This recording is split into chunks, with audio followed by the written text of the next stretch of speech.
Welcome into the live stream here. Thought we're all iced in and just saw where OPD announced they're closing some of Oxford's major roads. So you're probably like me. If you're anywhere here, you're not going anywhere today.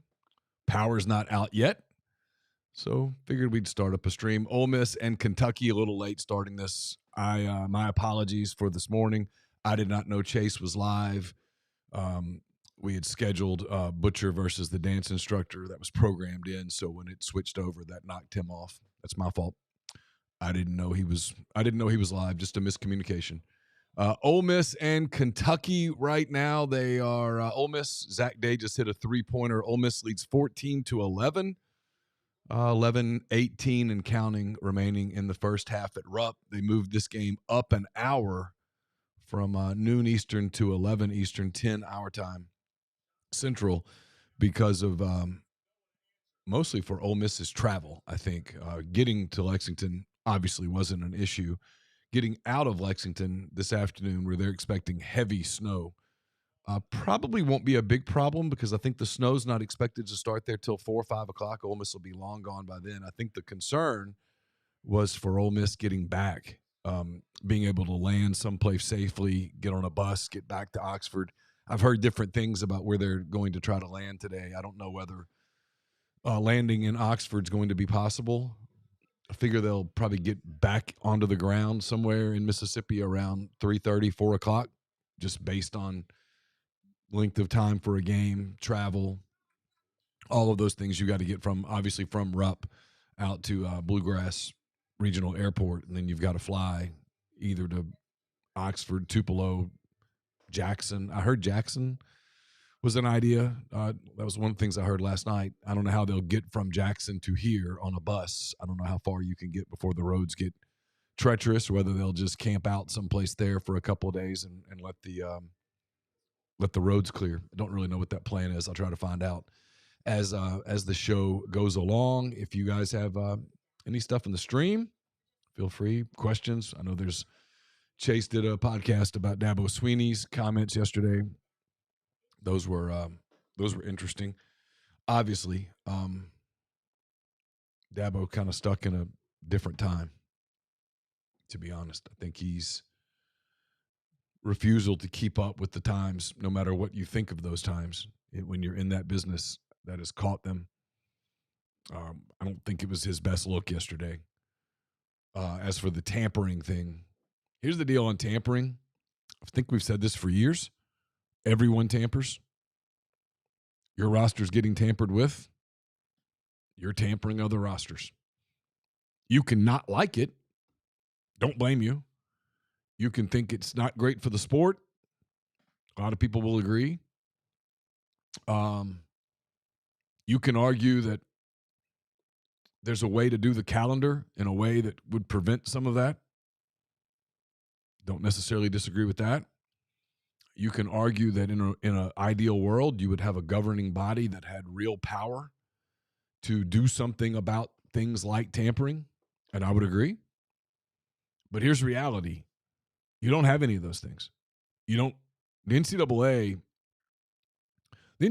is in a pretty tough spot here on this. It's pretty simple. Yeah, they could come down hard on Ole Miss on tampering. I'm sure the evidence is there. At which point, everyone starts turning everyone in on tampering, which is, I mean, there's Ole Miss could turn in God knows how many schools over the last month of December for tampering. I mean, probably 30, 40 schools. The NCAA has no taste for this. They either have to go all in or they basically have to go, hey, there's no rules here. And I think it's that. And, they had Johnny says, thoughts on the Bediaco at Bama. He said he was played in the G League. He played professional basketball. The G League is professional basketball. He played in the G League, and now he's going to go back to play in college. And that's not an NCAA thing. That's a court. The NCAA, they keep no matter the rules that they try to put in place, courts ruled that those rules aren't applicable. It was an Alabama judge who's a known booster for Alabama. He makes a decision that lets Charles Bediako play for Alabama. There's not a whole lot the NCAA can do about it other than go fight the case in court, which takes time. By the time that case is adjudicated, I mean, it's January the 24th. I mean, the NCAA tournament will be over by then. Alabama will have done whatever Alabama was going to do in the NCAA tournament, and you can try the case, and maybe you can do some, retroactive penalties or whatnot, but it's not going anywhere. So bottom line, at least with my opinion, I mean, there's a lot of national media, I guess. I haven't really kept up with it a lot this morning. I'm sure there's some national media that's trying to turn this into some scandalous story, and I just don't know that it is. I think this is understood that everybody tampers. Just part of the deal. Elias Cameron going to the line, 10-11 left in the first half. Ole Miss trying to expand on its 14-11 lead. Zach Day, just as Chris Beard said he would, getting some extended run here. Ole Miss did not – its bigs didn't play particularly hard, I think is the best way to put it, in the loss to Auburn on Tuesday night. And Chris Beard was effusive in his praise for Zach Day and said, hey, it's my fault that I didn't put him in. Cameron makes 1 of 2, 15-11. Ole Miss 10-09 and counting to go in the first half.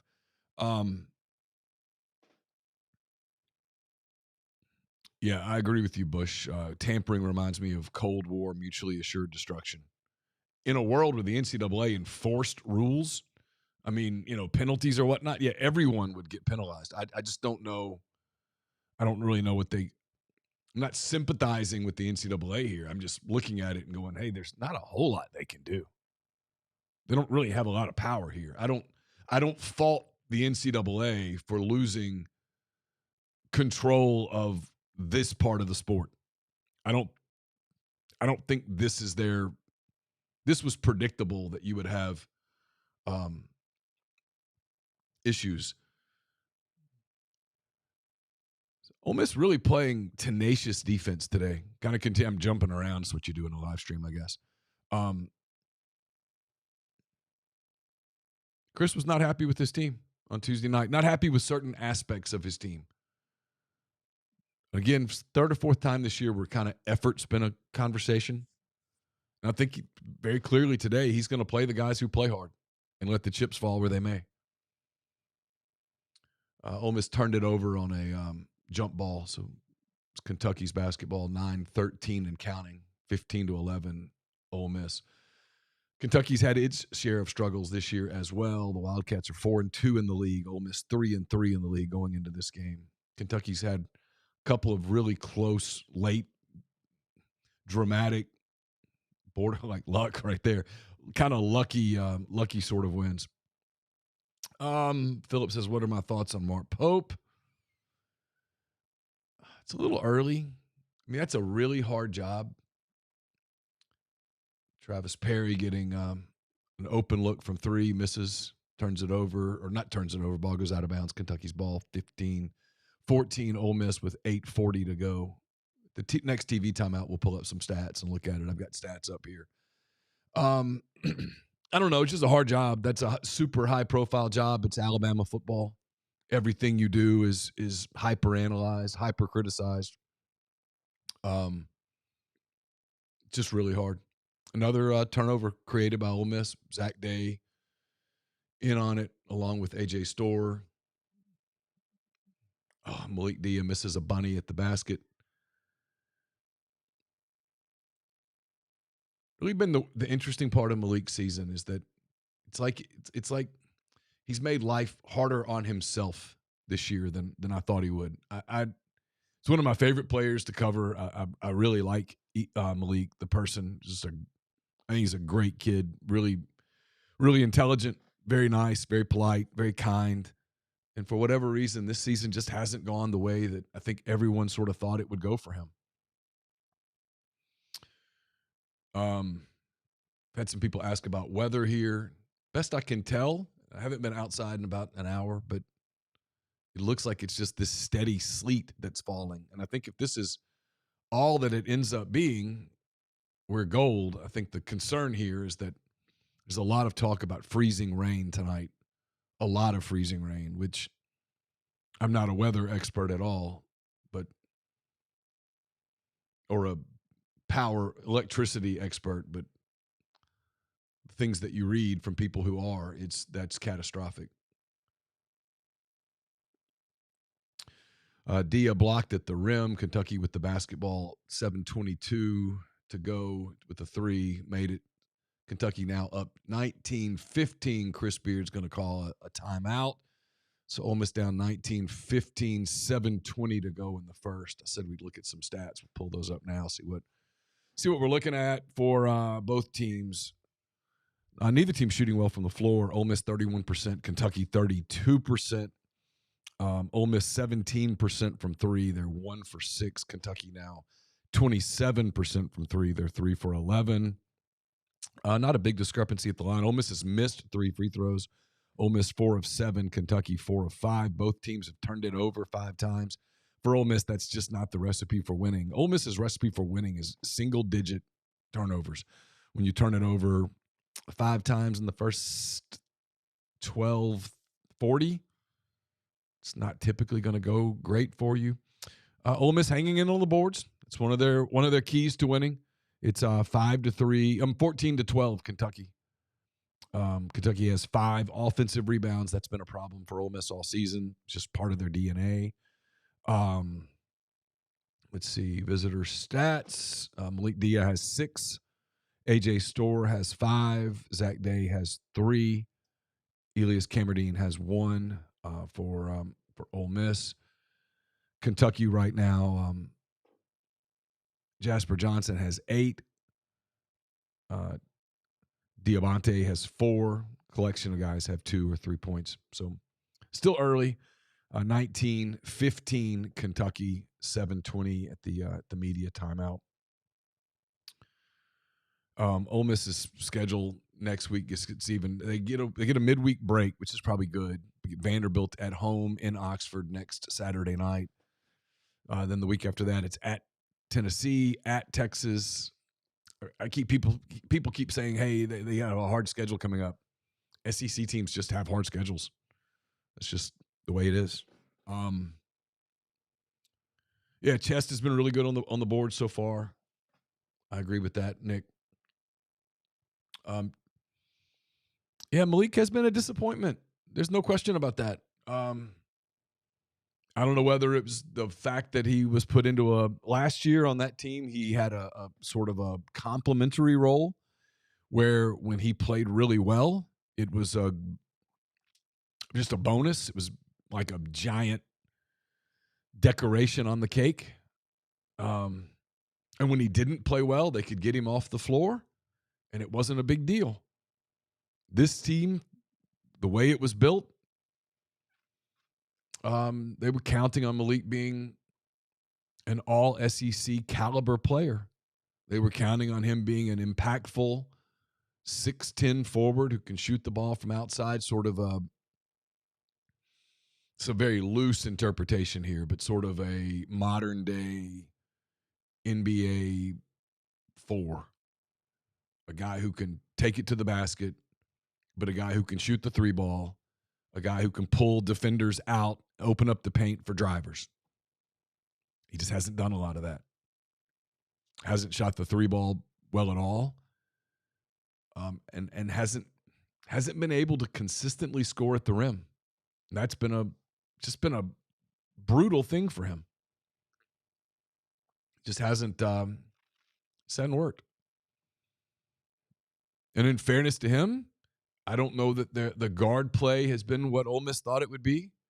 I don't know that Camerdine has been the driver that they thought he would be. I thought he played pretty well at times against Auburn the other day, creating shots. But teams have have learned that he can't get downhill the way that maybe they thought that he might, and because of that, they're defending him differently on ball. He's really a creative player. He's got his floater. He can create his shot, but teams are defending him differently. They've got scouting reports. All 16 teams have really strong coaching staffs, and AJ Storr hits a long 19-17 inside the 7-minute mark. I know that shot falls, but that's not a good shot. That's not the shot you want. That 2 from right inside the line. Those are not really. Those are not the shots that you kind of build your offense around. Ole Miss creates another turnover with the ball, 19-17, 6:42 and counting to go in the first half at Rupp. It's Patton Pinkins, Malik Dia, AJ Storr, Camerdine, and Travis Perry on the floor. Camerdine misses a 3 there. Although it looks like the ball's going to stay with Ole Miss. I don't know if they called a foul or what. I can't turn audio up in here. I'll have all sorts of copyright violations. So I'm guessing along a little bit. I guess they're saying the ball was tipped out of the shooter's hands and it went out of bounds. So stays with Ole Miss. 6:28 and counting to go. Offensive foul from AJ Storr, so a turnover back to Kentucky. Let me know what your weather situation is where you are. I'm curious. We just did Butcher versus the dance instructor. Greg's in Memphis. He said it's mostly ice there, a lot of sleet. Caroline's in Fayetteville, where it's mostly snow. I know they're expecting a ton of snow in Lexington over the next 36 hours. I mean, at least a foot of snow is what they're forecasting. So curious to see what you're getting. The hope here is that we just don't run out of power. That's the worry. Kentucky moves the basketball around, gets an open 3, misses it. Travis Perry with a loose ball rebound. Ole Miss into the front court. Keza Giffa into the game for Ole Miss, along with Pinkins. They're going with their kind of small ball lineup.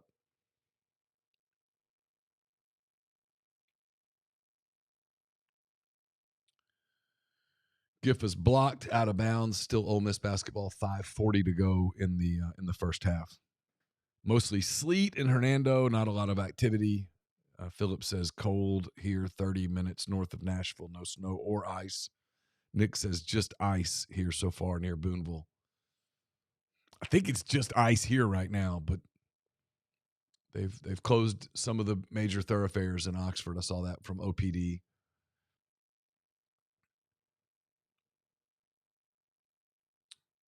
Perry with another 3, misses. Ole Miss just struggles to get the 3 ball down with any degree of consistency at all. So much of their offense is built around getting the 3. Called the foul there on Giffa. That was a really good defense by Corey Chest, who I think's been terrific for Ole Miss. Chest is one of those guys that has absolutely been what they thought he would be. Strong defender, big rebounder, physical player. But he was brought in to be a complementary piece. And some of the guys that he was designed to complement haven't scored the way that I think Ole Miss thought they would score. And so you have this lineup out right now with Zach Day playing major minutes, Corey Chest, Keza Giffa, Travis Perry, and Patton Pinkins, a lineup that I probably wouldn't have had that on my bingo card when the season started. So you're going small. Chest is your one big against a Kentucky team that isn't huge either. Patton Pinkins with a kind of a fall away too, just not the shot you're looking for. It goes, it rims out. Kentucky back into the front court, 4:46 to go. Foul on Ole Miss. I think Kentucky will. Yeah, it's going to send Kentucky to the line. Ole Miss in the bonus at this point. Will Hawk says some ice in Dallas. Yeah, they had a Weather Channel person was in Dallas. Actually, when we first turned it on, that's what it looked like. Not as bad as they predicted, more expected this afternoon into the night. The Bush says Fort Still, Oklahoma has a couple of inches of snow on the ground, currently minus 11 wind chill. It's cold. Minus 11. That's where you feel it on your face. Kentucky at the line makes the first of a 1-1. So they'll get a second shot. Here's 2017 Wildcats.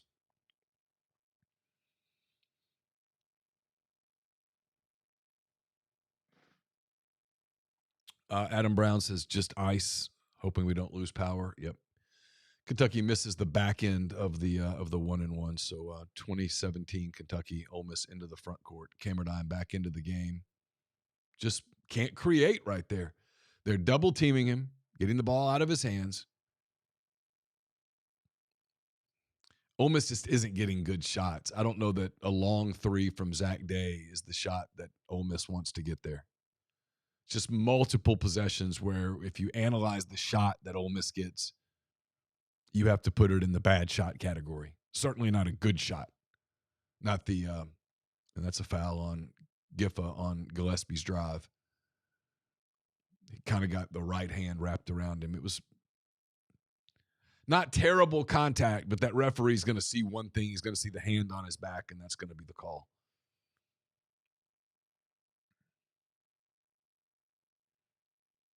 Yeah, Gillespie gets bailed out. He's completely out of control. You're right. But the ref sees the hand. If the hand stays straight up, you probably get a turnover there because he is completely out of control. But got undisciplined with his hands for just a split second, and that's what the official sees, and that puts him on the line. He's made the first. He gets a second one here. 4:21 to go in the first half. Kentucky now up 5, 22-17. Ole Miss just one of those teams that scoring is so hard that a deficit feels big. Once it gets 8, 9 points, you just feel like the game's almost getting out of control. That's what Malik Dia has to do right there.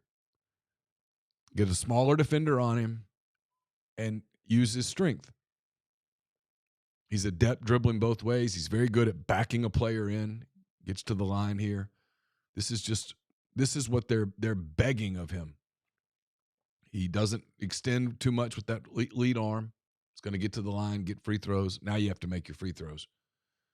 Ole Miss, I think I told you a minute ago, 4 of 7 at the free throw line right now. I looked down. I guess he missed because Ole Miss got a rebound. I missed it.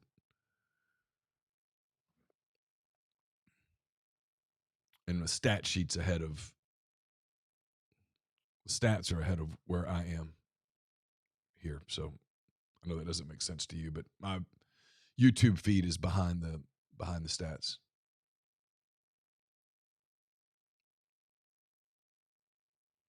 Again, that's what they want him to do right there. Play impactful, be aggressive. That's what Chris Beard wants, and let the results be what the results are. But they need him to be an impactful player, not a passive player. All right, TV timeout. 3:55 to go. First half in Lexington. It's Kentucky 22, Ole Miss 19. Ole Miss has 9 fouls. Kentucky has 6. Ole Miss 4 of 7 at the free throw line. Kentucky 7 of 10. Ole Miss is shooting 29% from the floor, 11% from 3. They're 1 for 9. Kentucky 30% from the floor, not much better, 6 of 20, and then 25% from 3. They've made 3 of 12 shots from behind the arc. Ole Miss actually ahead on the boards, 18-17. Both teams have turned it over 6 times. So again, it's kind of become the what's the word I'm looking for? The recipe for Ole Miss winning. It's low turnovers, hold your own on the glass, and then you've got to get a couple of big games. So kind of sort of on the turnovers right now, 6-6. Definitely checking the box on the glass. Malik Dia right now, 8 points, no boards, but he does have the 8 points. And then let's see if there's anybody else kind of doing their part. AJ Storr doing his part, 7 points. 2 rebounds. Looking at plus minuses, which is it's too small of a sample size to even fool with 17 minutes. Right now, most everybody has a James Scott has a plus 5. Everybody's got minuses. Patton Pinkins is +2. Klafke's +3. Giffa's +5. Zach Day is -5. Kimmerdine -8. But again, that's way too small of a sample size to even do that. I feel stupid doing the little bit that I just did. Ben, good morning to you as well. Oh, yeah, I don't have they call it a technical foul?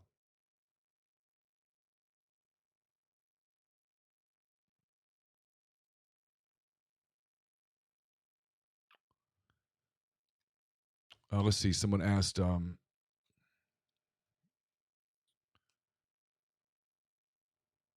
about the transfer portal thing. Let me see what I can find out. I think I saw some speculation on who that is.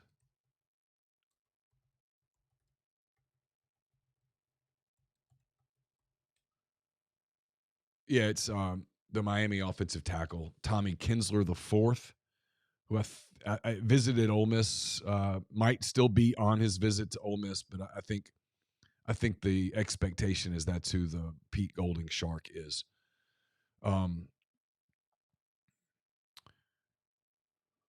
Brian Don had a story on him earlier this week for 24/7 Sports. He took a visit to Auburn. I think is at Ole Miss now. Not positive on that. Yeah, he was due in Oxford yesterday, according to his agent, who's also his uncle. He had also scheduled visits to James Madison and Arkansas, but I think the expectation is that's the Shark today. He was a backup at Miami this past season. He was in line to battle for the starting spot at Miami. He has 2 years of eligibility remaining. Auburn reached out quickly, so did Ole Miss. If he's, I guess he would be Ole Miss's 28th portal edition. All right, I'm catching back up on this. Dia got called for a taunting technical. I didn't see any taunting. I don't know what he said. He said something because someone was trying to pull his jersey to get him out of there. That's probably not making Chris very happy. So Kentucky gets 2 points and the ball, 24-19 Kentucky, 3:50 and counting in the first. Just even when things go well for Malik, they don't go well this season. It's just sort of been the story of his season, as crazy as that is.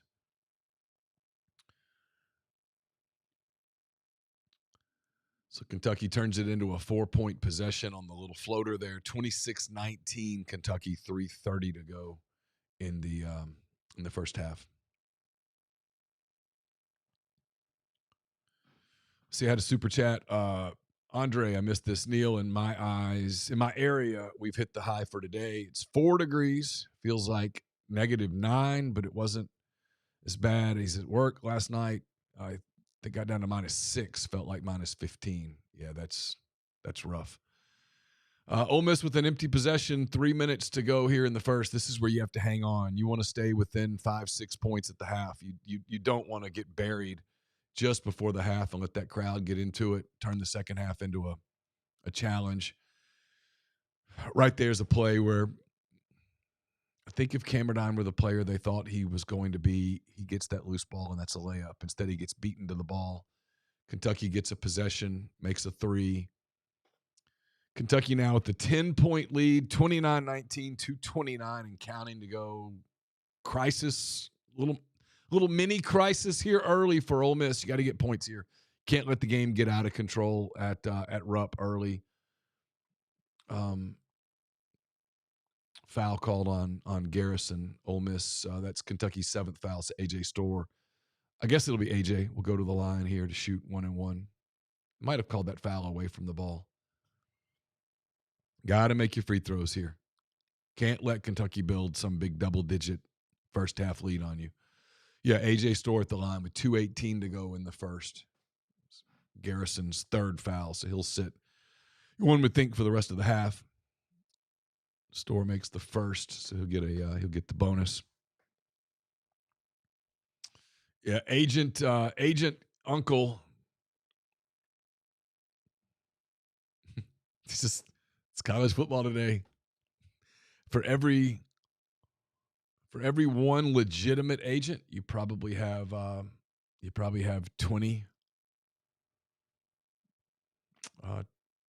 probably 20 or more agents that aren't legitimate. When I say that, I don't mean like in some sinister way, just people that aren't legally, they don't have a legal background. They don't have really an agent background. They don't have a contract law background. They don't know what they're doing. That's leading to a lot of the chaos. Not all of it, but a lot of it.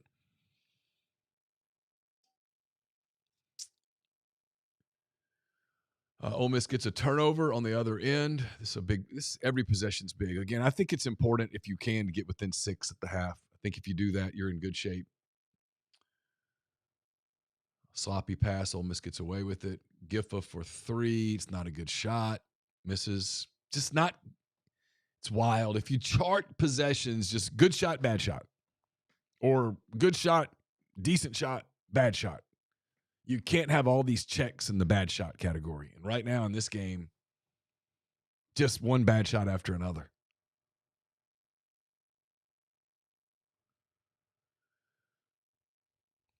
.138 and counting to go. Kentucky with the basketball up 8.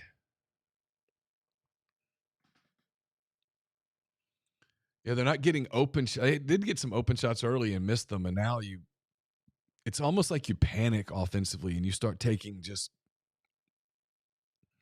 Sometimes you have an average shot. You've got time to work for a good shot. The good teams get a good shot and work for a great shot, but you can't just settle for bad shots, possession after possession. I mean, you're going to have some because teams play defense, get down in the shot clock, teams defend, but at some point you just can't take those shots. Storr draws another foul. He'll go back to the line. This will still be 1-on-ones. Kentucky's 8th foul of the half, so 56.4 seconds to go. Storr heading back to the line. The foul on Denzel Aberdeen, who played at Florida, part of the national championship team for the Gators last season.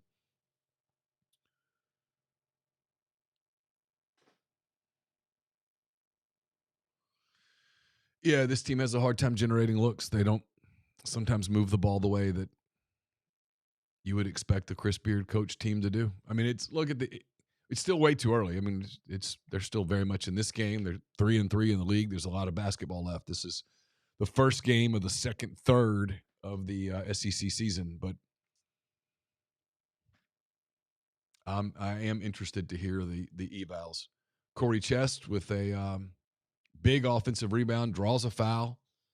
He'll go to the line. Diabate with the foul. Corey's played his ass off today. Really played well. Done exactly like this play right here. This is what Ole Miss brought him in to do. This is what they paid him $500,000 to do, and that was crash the glass, do what he does. He's an elite athlete, very good defender, very good on the boards. Not the most polished offensive player. Putting it mildly. Gets his free throw there, but they're paying him to do that. To be a chaotic force on the glass. Block shots, rebound, both ends. Anything else that you get from him is bonus. But he's absolutely showed up today and done the job that he's paid to do. All right, so 50 seconds to go. Ole Miss within 6. Kentucky's going to take their use it or lose it timeout here. 48.6 seconds to go in the half. Kentucky up 29-23. Ole Miss would love a stop and a score right here. You would be ecstatic if you could go in 3 or 4 points down at the half. You would have to view that as a win. Because they had that stretch there 5 minutes ago where multiple bad possessions in a row. Kentucky built a 10-point lead. You're in danger of it getting – this team gets down 13, 14, 15 points, it's going to be a hard slog back. Keep it within reach, and you can make something happen. Yeah, Mark, I agree with you. The line on this was 10.5, which felt like a big number the way Kentucky's played recently. They play a lot of close games.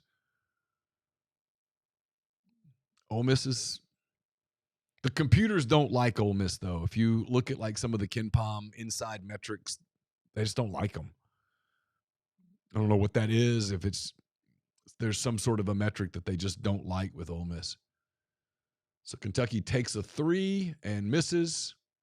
Ole Miss has a chance for a 2-for-1 here if you're smart. Nope. Just an inexcusable turnover there by Cameron. And then he creates a turnover, but that turnover can't happen. All right, so you're down 6, 28.8 to go. This is you have to be disciplined here and take last shot. You've got to go in. No, you can't go in. You can't go in more than 6 under right here. This has to be a last shot, period.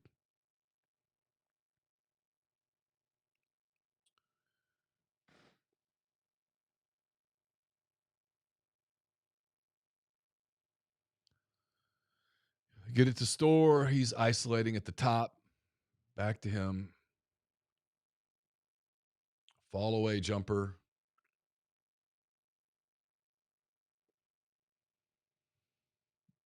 Empty possession, but not terrible. Kentucky doesn't get an opportunity. Kentucky leads 29-23 at the half. It's a season low, according to ESPN, for Ole Miss. First half points, 23. I think when we look at the shooting numbers here, we're going to see why. 29-23 at the half. Ole Miss shot 25% from the floor in the first half. That's 7 for 28. Ole Miss shot 10% from 3, 1 of 10. They were 62% from the free throw line, made 8 of 13 shots. Kentucky, conversely, 32% from the floor, 8 of 25. 25% from 3, 4 for 16. And they were 9 of 12 from the free throw line. Ole Miss winning turnovers so far, barely. Ole Miss has committed 7. They forced 8 from Kentucky. Rebounds. Ole Miss checking the box there. Both teams with 22 rebounds. Ole Miss actually winning offensive glass right now. A lot of that due to Corey Chest. Corey Chest has 3 offensive rebounds. Chest has 1 point, 8 boards. A.J. Store has 10 points, 2 rebounds. Cameron has 2 points. No, 1 point, 2 rebounds, and an assist. Just a minus 12. And again, it's a really short, really small sample size. He's played 14 minutes, but he's a minus 12. Got to get more from him. Bottom line. I mean, you probably the most expensive player on the roster. It was an interesting quote that Chris Beard gave me the other night when I asked about James Scott and Augusto Casilla and Malik Dia, and he talked about how these are professional players, and at some point you have to start talking about them that way. And I think we're there, frankly. I think it's time to talk about you brought him in, you paid him well to be an impactful point guard. And impactful point guards don't go 1 point, 2 rebounds, 1 assist, 1 turnover, and a steal in 14 minutes as a minus 12. You've got to be more than that. Malik Dia has 8 points, no rebounds. In 10 minutes, he's a minus 4. James Scott, no points and a board. He started the game, played 6 minutes. Travis Perry started the game, hasn't scored. He's 0 for 3, all 3 from behind the arc. He does have a rebound. He has a steal. He's minus 7 in 7 minutes. Patton Pinkins started, has not scored. He's 0 for 3 from the floor, 0 for 1 from behind the line. He has 2 rebounds. He's a plus 2 in 10 minutes. We talked about Corey Chest. Corin Johnson has played a little bit. So has Klafke, Giffa, Day, Casilla. They've all played. Zach Day has a 3. Nobody else has scored.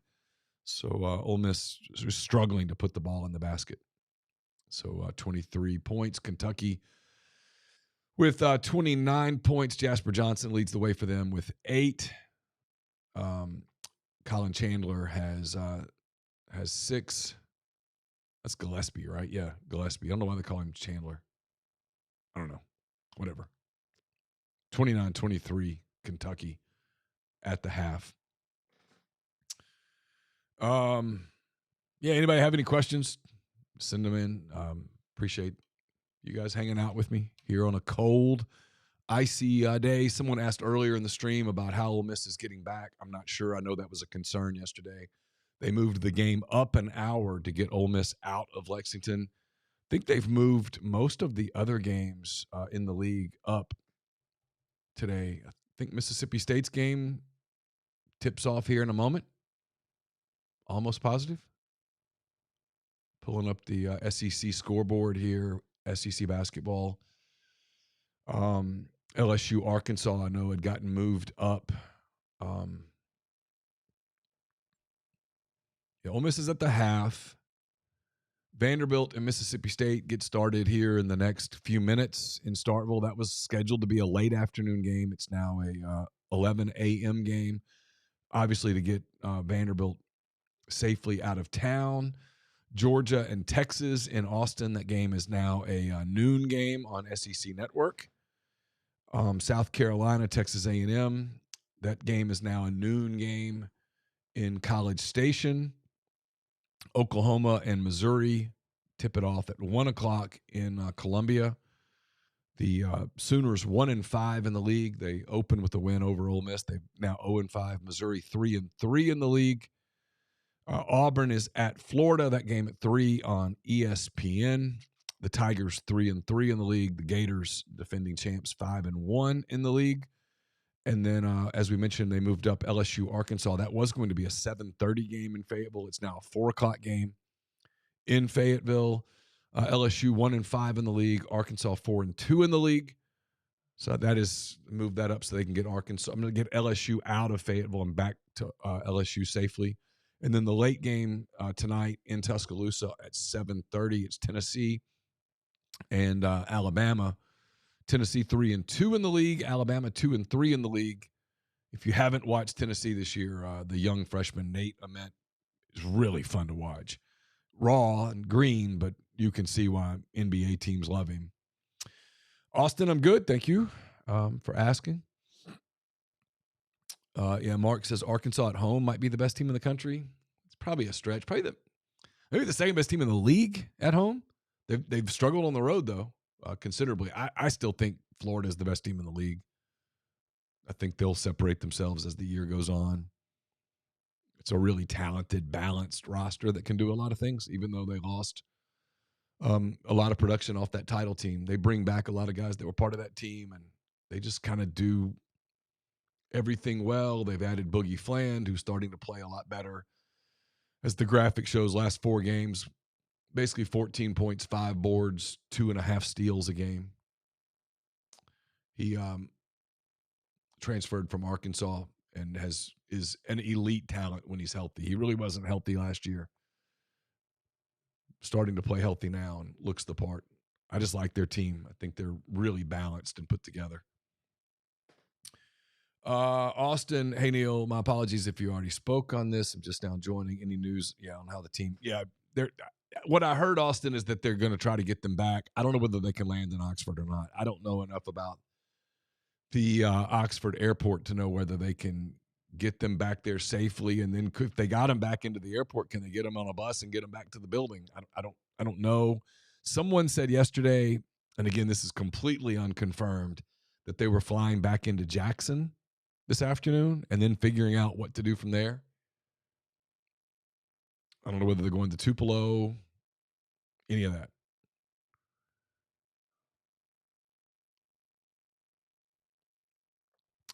Yeah, hearing another person saying that the Pete Golding shark is for Kinsler, the Miami offensive lineman who visited. I think he arrived yesterday took his first visit to Auburn, was scheduled to visit James Madison in Arkansas, but Ole Miss got it done, adding another offensive lineman. That's some independent confirmation that we just got from a source who hits about 99%.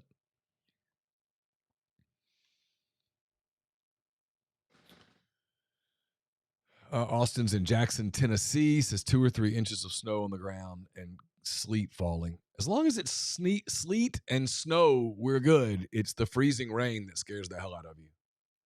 From just talking to people who are reading people who know what they're talking about. That's the stuff that the trees can't handle. It brings down the electrical lines, brings down the grid, shuts society down for a while.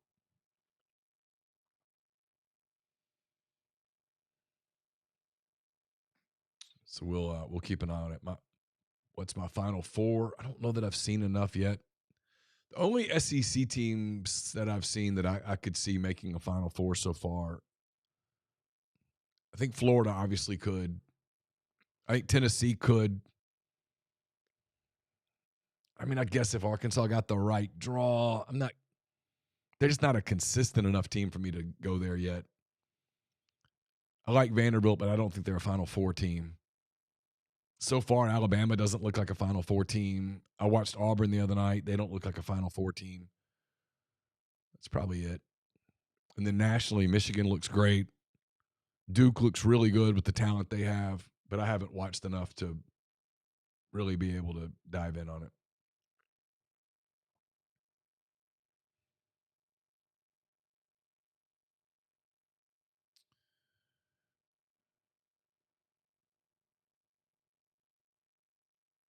Yeah, I don't know about plains and sleet and freezing rain, Austin. I just don't have a clue.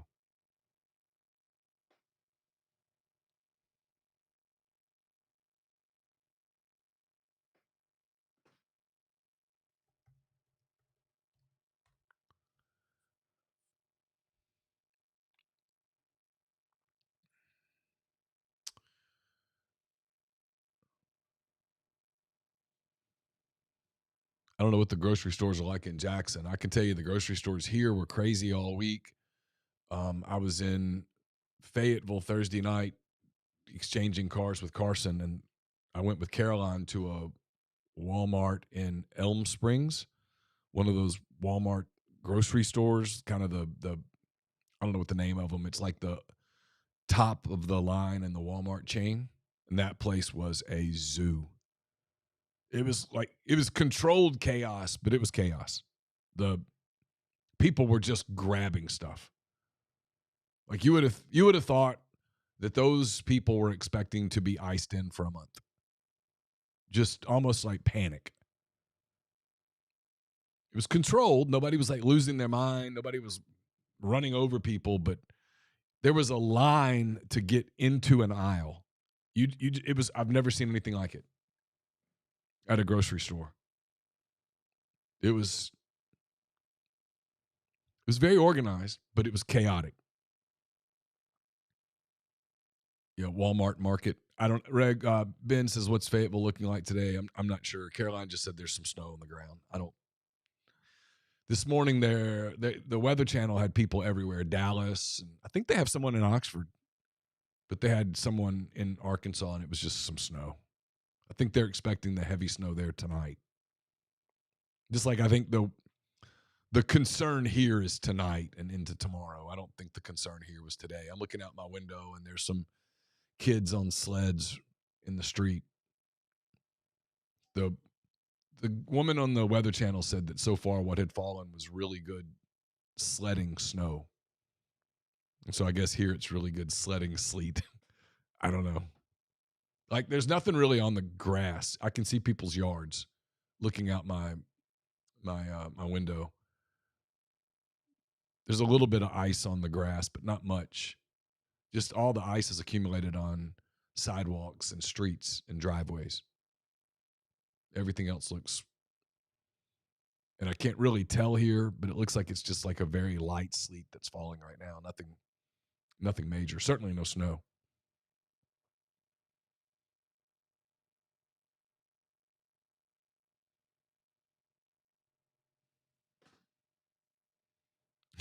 I don't think it's Marty Smith that's here. I'm not sure who it is, but I don't think it's Marty. I think Marty's probably would like to have a little respite from Oxford. Been here a good bit over this crazy football season. He's probably happy to have a break.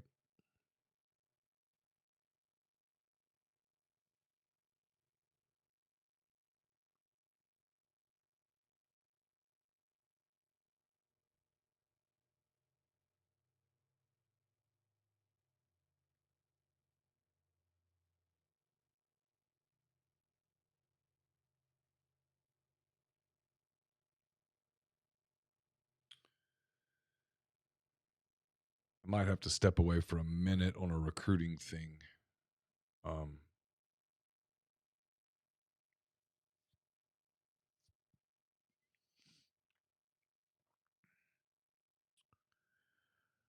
Kind of being told Ole Miss might add as many as 3 to 4 more people out of the portal eventually. I don't know whether that's imminently or whether that's graduates in May. I don't think they're completely done yet. If my math is right, 27 additions so far out of the portal. So 3 to 4 more, you're getting around 30. So a pretty heavy portal class. It's what Ole Miss has done in this era. It's how they've been successful is steering into the portal. There was, I guess, some wondered whether this is what they would do as they transition from Lane Kiffin to Pete Golding. Would they still be as heavy in the portal? I guess this year you're losing more people maybe than you normally would because of the coaching transition. So you have some spots that you have to fill. I don't think we'll know really for another 10 months. Kind of have a feel for whether Golding's roster model is how dissimilar it is from Kiffin's, if at all. Kiffin's was always going to be heavy portal. He believed in the portal, believes in the portal. He's doing it at LSU. I think there was a feeling, and it might well turn out to be true. There was a feeling that Golding would steer more into high school players and not quite as dependent on the portal. I don't know. That might play out. It hasn't yet, but I don't think we can. I don't really think we can look at this first portal cycle with Golding and say that's what he's going to do, because this is a unique set of circumstances where he inherits a job basically December the 1st with a team that's in the playoffs that plays until January the 9th or January the 8th. Um, it's probably too small of a sample size and too unrepeatable of a sample to even judge what they'll do with it.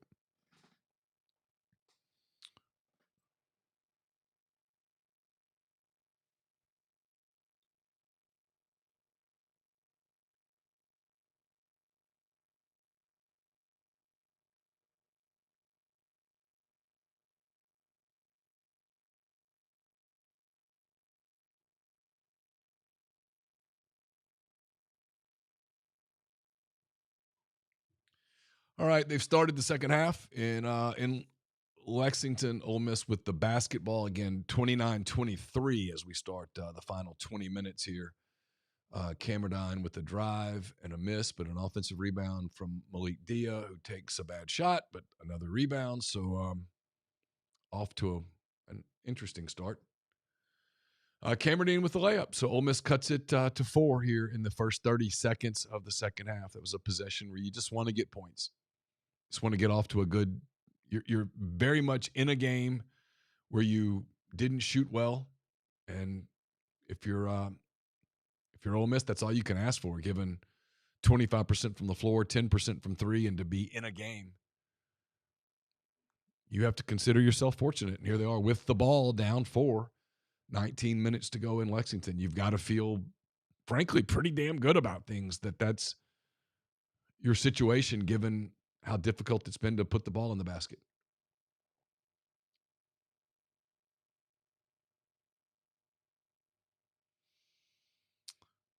Malik Dia scores at the basket. Ole Miss cuts it to 2 with 18:40 to go.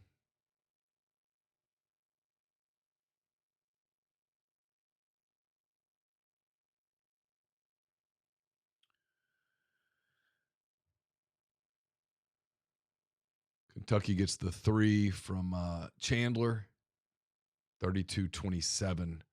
I can tell you Tommy Kinsler is going to commit to Ole Miss unless there's a last-minute contract snag, I'm told. His agent, who is also his uncle, is, I'm told, waiting on one more thing, but that deal's closing in on being done. So an offensive line pickup for Ole Miss from that Miami team appears imminent.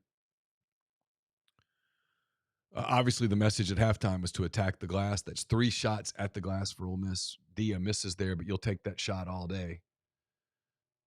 There's the foul on Camerdine. So Kentucky headed to the line, 17:46 to go, up 5.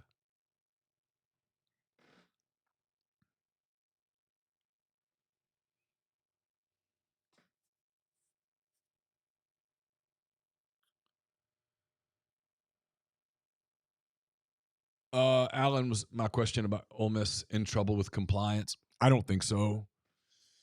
I think the NCAA is in a really weird spot here with all this tampering stuff. Everybody tampers. The NCAA knows it. You open up that Pandora's box. I think you've either got to go all in on hammering everybody for tampering, which is impossible, or I think you have to basically admit there are no rules. Now, that's not the best way to run a league. If you look at successful professional sports, they have rules. But right now, college sports don't really have rules. And they're working. They're popular. Fans love it. Ratings are great. I don't know what the rating was for the Monday night game with Miami and Indiana. It was probably a really good rating. People seem to love the portal. I have started saying that the portal is basically a soap opera for men. It's a drama for men. They love it. It works, and you can rebuild a roster quickly. I think it is as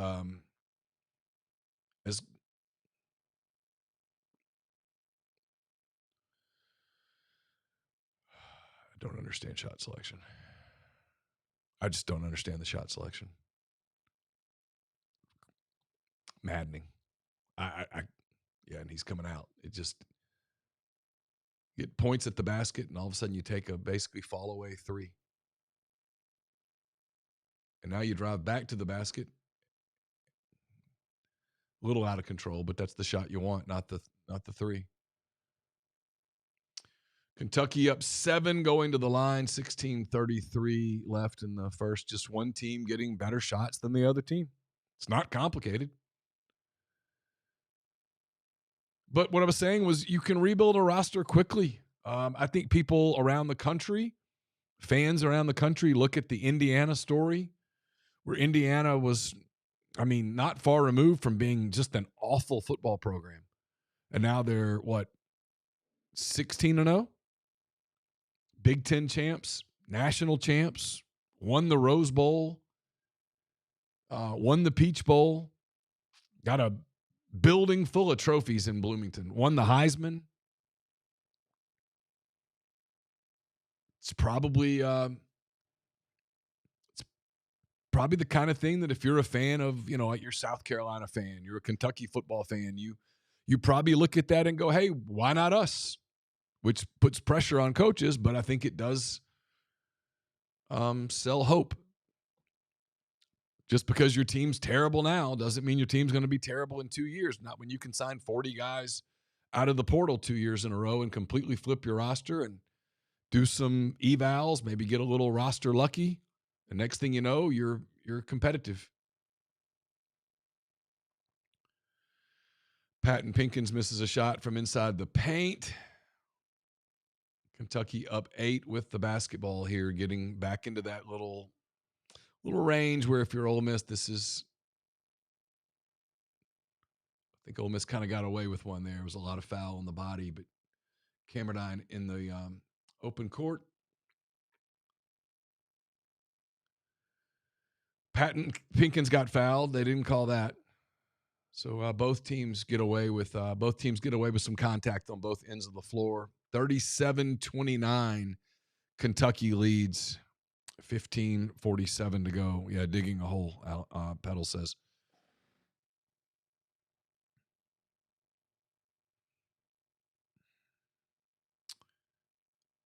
Ben, I assume you're referring to basketball here. No offensive flow with the portal and roster chaos. No gel. No chemistry. Yeah, look, I think this is.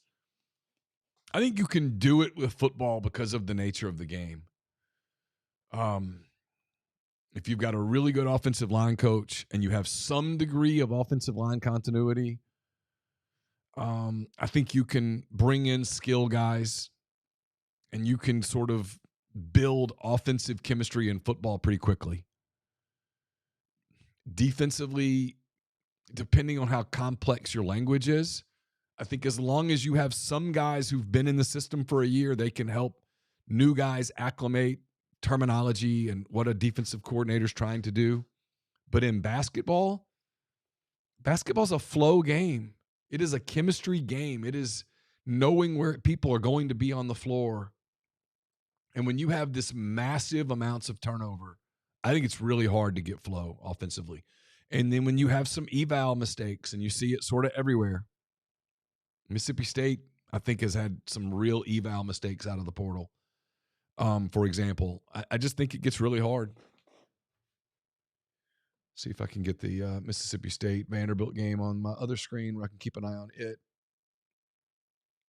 It's there somewhere.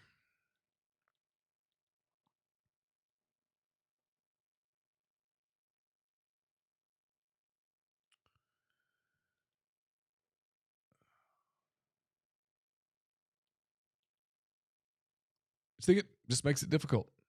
Yeah, for basketball, Ben, I agree completely. I couldn't agree more. I think it just makes it really hard. And you see that if you watch a lot of college basketball, there's just a lot of weird offense. Not much flow at all. Leads to choppy play, a lot of free throws. This has always been an issue for college basketball, I think, is the game's never really been officiated consistently. I think if you watch much NBA, there's a fairly consistent level of officiating. I don't think you have that with the SEC. You get one game gets officiated one way, and then another game is completely different. You'll get shades of that in the NBA, but for the most part, you have consistency with officiating. All right, I'm having a hard time finding the Mississippi State game. Probably because they moved it up and the programming's not.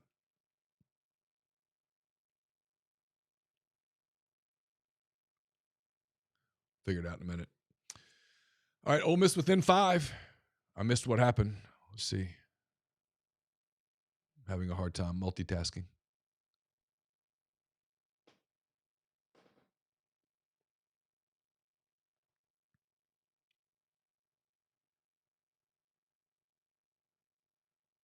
Oh, it was a 3-pointer from Patton Pinkins. Okay. And I'll be honest, if I'm Ole Miss, I'm telling Patton Pinkins to shoot the basketball. He's such a gifted offensive player. Young player with just a really high ceiling. Really high ceiling. I love his game. Have since the first time I watched him in practice. Just has a smoothness and a flow to his offensive game. His defensive game, I think, has progressed in the last month and a half, 2 months. Still has a little way to go. But if I'm them, that's a sacrifice I'm willing to make. I'm great kid, works hard. He's going to work at becoming a better defender. And he might just have to be a guy that you just have to let that development happen. And in exchange, you have his offense. Because I love his offensive game. Was so impressed with him in Norman in the SEC opener.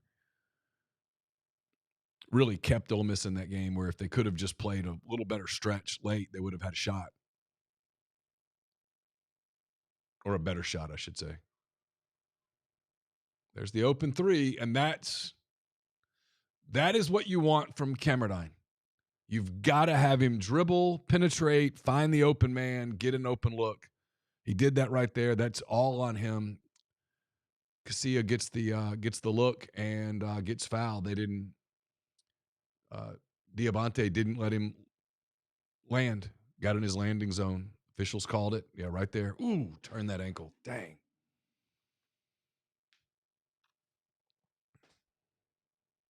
Makes your ankle hurt just looking at it. So Ole Miss within a point. 15 minutes to go, within a point, 37-39. Considering, again, how poorly Ole Miss sort of shot the ball for the better part of the first 24, 25 minutes, to be down 3 with Kentucky going to the line to make it 4, you have to feel fortunate. It's kind of an opportunity. The foul was on Zach Day. I don't know how you call that. That's either an offensive push off or it's a no call. I would have no called it. I would have just let action continue. But he pushed off. Ball don't lie. Okay. Ole Miss down 3 with the basketball here. Day, Camerdine, Pinkins, Casilla, and James Scott on the floor for the Rebels. It's where you need Camerdine to play make. Just like that. It's not a bad shot. Just doesn't fall. But he got the defender on his hip and drove and got into the paint. You have to have paint touches, and he did. That's a turnover.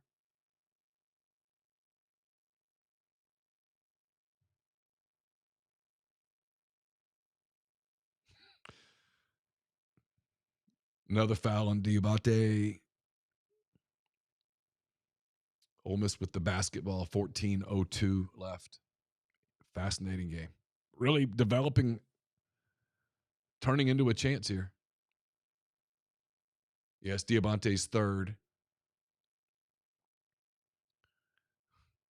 Zach Day's a guy that his job is just to hustle and play hard, and he does it every single night. It's that deal where Chris wants the more gifted players to play the way he plays. And when they do, and they've done more of that today, in fairness, they're just a better team. Wouldn't have minded that 3 right there. Pinkins ties it with 13:49 to go, 39-39. Earlier, if you were listening when we were talking, I said, hey, good teams turn down good shots for great shots. And that's what Ole Miss just did. Casilla had a good shot from 3, turned it down. It created a great shot for Patton Pinkins for 3. That's a walk.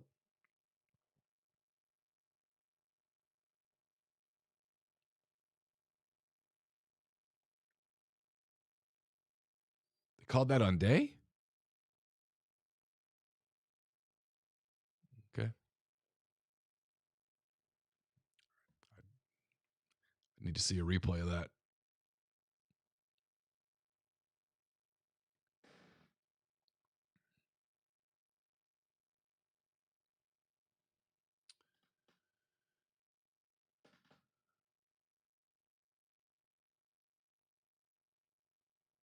Ole Miss really has it dialed up on defense. Oh, you got to get that rebound, Corey. That's not a possession that you're going to be happy with. You get a stop, don't get the rebound, leads to another look for Kentucky. They knock down the 3. 42-39, Kentucky 12:56 and counting to go. Camerdine starting to kind of create a little bit. That's not your shot. That's your shot.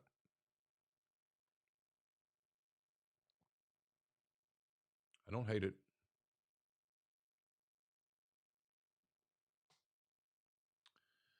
Ole Miss gets the loose ball, calls the timeout. 12:37 to go. Kentucky up 42-39. Rebels with the basketball.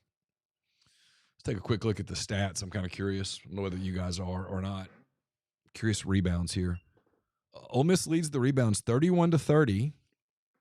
Ole Miss leads offensive boards 12-9. Shooting percentages are coming up. They had to. They couldn't go much lower. Ole Miss now 30% from the floor, 29% from three. They're 4 for 14. 9 for 14 from the line.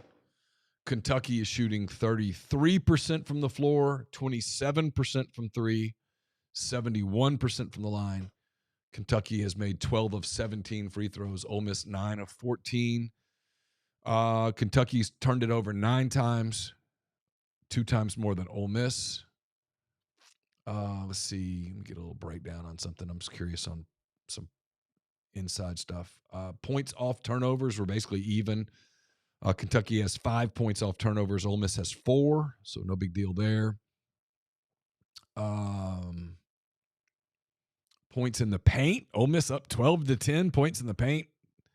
Auburn killed Ole Miss in points in the paints the other day. It was just brutal. Kentucky winning fast break points 11-2. That's to be expected. Kentucky has blocked 7 shots. Ole Miss has only blocked 1. Ole Miss only has 5 assists. Kentucky has 7. Kentucky's led for 16-33. Ole Miss has led for 4-28. But you're right there. Down 3, 12:37 to go. Got to feel, given those numbers, you got to feel pretty good. Have a shot at what would be just a huge win if you were somehow find a way to pull it off. Yeah, let me see. I think you're right about that with Corey Chest. I meant to pull him up. Yeah, Chest has 1.9 boards and just 1 turnover in 13 minutes. That's what you pay him to do, man. Rebound the basketball. Play hard. Be physical on defense. Crash the glass. Check, check, check for him. Malik Dia has 12 points, 2 boards for Ole Miss. AJ Storr, 10 points, 2 boards. Patton Pinkins now 6 points on 2 for 3 shooting from 3. He also has 3 rebounds. Then the number that sticks out to me is Zach Day has played 14 minutes. It's Chris Beard. There's no coach speak with him ever. When he tells you, hey, I should have played him more, he wasn't just talking. And a lot of times coaches just say stuff like that. He clearly is going to play the guy who plays hard. He's not only sending a message, he's just, the message that he's sending is, hey, you can listen to me or not. I'm going to tell truth. He always says that his program is a truth-telling program.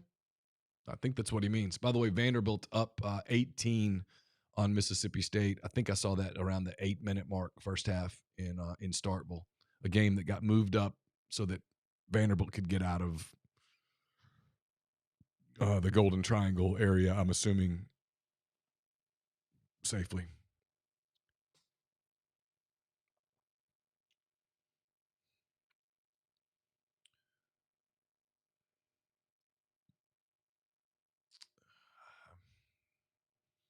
Not crazy about that, AJ. I don't like mid-range twos that are deep twos. I just don't like them. Maybe that's the NBA watcher in me.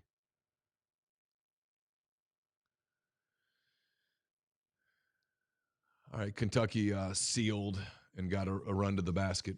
Got a layup, 44-39 Wildcats. Big possession here. Pinkins for an open 3. Knocks it down. Big possession. Great pass by Augusto Casilla. So Kentucky with the basketball under 12 minutes, up 44-42. Patton Pinkins went now with 9 points on three threes. I probably can't tell you how much I love his game.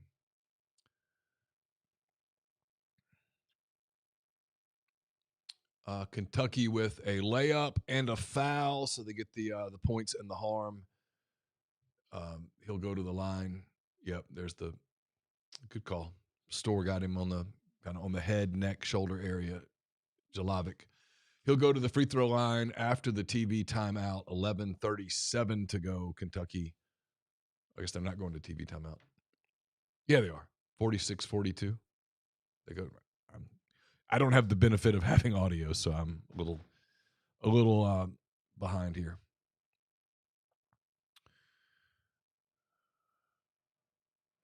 Oh wow, Michigan State up 24-4 over Maryland. Goodness. We'll turn the Duke game on this channel since I can't get some of the other. I say I am. Maybe I'm not.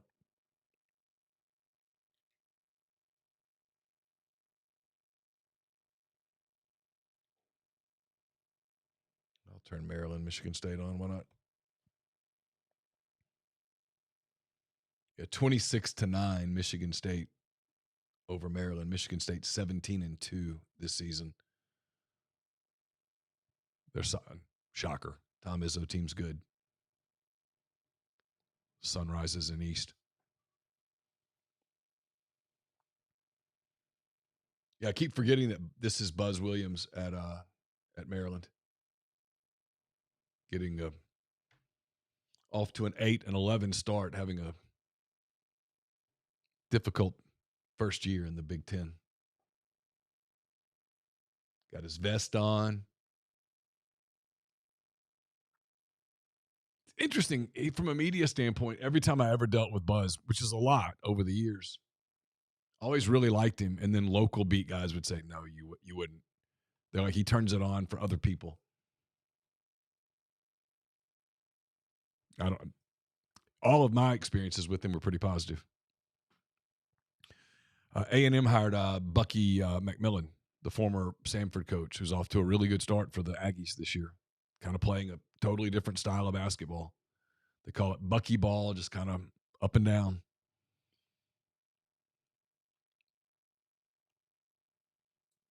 Maryland started 1 for 11 from the floor. Yeah, Michael, I agree. He says, I wish the Ole Miss hoops team could make a run every year. Huge gap between basketball ending in March and the start of football. Yep. Basketball's fun. And football, especially when you go this deep into January, when it finally ends, it's like it feels like it's this crashing end just because there was such an intense well, really with this season, it was kind of an intense 3 months. October felt intense to me, honestly. November was absolutely intense, and then December was absurd from an intensity standpoint into the first 8 days of January. So it ending feels kind of crazy. I can't even imagine what it must feel like for like Indiana right now. I mean, besides awesome for them, but just the season went on that long. Here's a crazy next season. A year from right now will be the day before the national championship game. The national championship game next year is on January the 25th in Las Vegas, I think. The sleet has picked up. I can hear it on the roof right now, which is probably not a great sign. All right, back to action. Kentucky. Oh, man, you can't have that happen. Just can't happen. Kentucky misses the free throw, gets an offensive rebound, and Ole Miss gets bailed out. He had an open three, missed it. So Rebels catch a little bit of a break there. 11:30 to go, 46-42 Kentucky.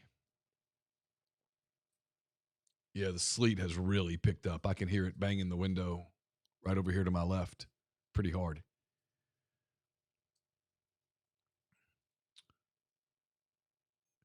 Camerdine misses a jumper. A 2. Wasn't a terrible look. Just a shot that you'd like to see a player like him knock down, but he's just struggled offensively a lot this season. Ole Miss with another turnover. Got to get the ball out of Chest's hands. And a turnover. Yeah, you don't want Corey Chest bringing the ball up. Made a pass there that was probably a little ill-advised. Led to a turnover. Denzel Aberdeen, one of the better defenders in college basketball, got in the way. Ball bounces off Pinkins, and so Kentucky with the basketball. 10:47 to go. But Ole Miss hanging in. It's Corey Chest, Patton Pinkins, Camerdine, Augusta Casilla and AJ Storr on the floor.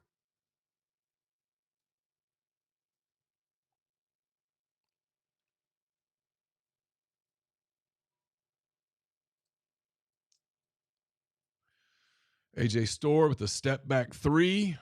Man, he's got some NBA in his game if he can ever put it all together. Ole Miss within 10:08 and counting to go, 46-45 Kentucky.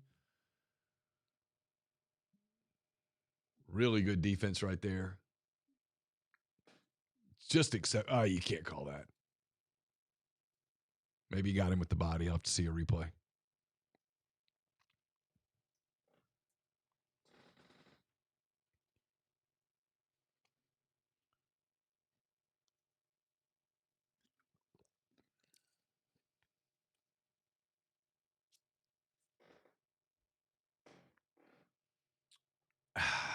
I just didn't see a foul there. Neither did the rim. Oh, he got him with hands. Okay. I'll take your word for it. Sleet is really coming down now. And this might even be a freezing rain.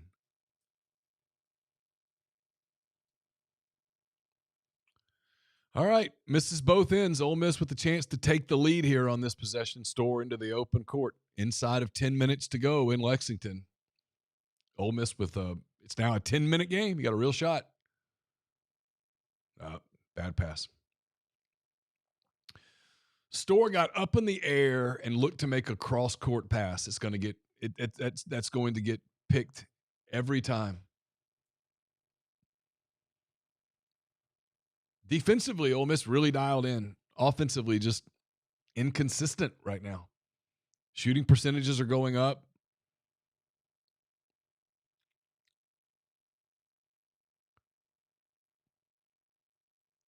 I think Kentucky got away with one there. I think that ball was off the Kentucky player.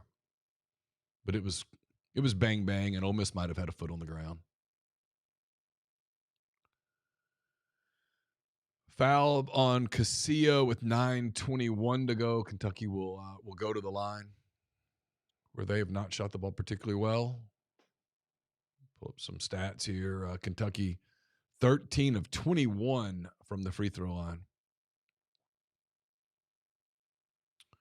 Ole Miss, meanwhile, 9 of 14 from the line. Your free throw disparity beginning to kick in a little bit.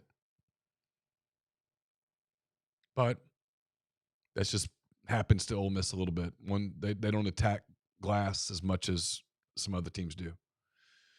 Teams that play downhill, Auburn, those kind of teams, they get a lot of free throws. That's the way it works. You sort of know that going in. Downhill teams get free throws. Teams that don't go downhill as much don't. You have to put the onus on the official to make a call. And when you play downhill a lot, you're going to get the whistle. When you don't, you won't. 48-45, Kentucky, Ole Miss with the ball nearing the 9-minute mark. Almost a turnover there. Just kind of sloppy offense.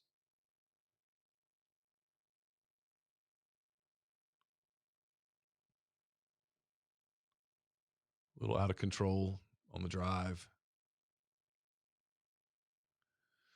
Scott with the foul, so Kentucky will go to the line. 8:47 to go. Just not the offensive possession you want right there. Yeah, not bad fouls. You're making them earn it at the free throw line. I mean, that's a lay-in if you don't foul him. We can see if there's any we got any foul trouble as the fouls start to pile up.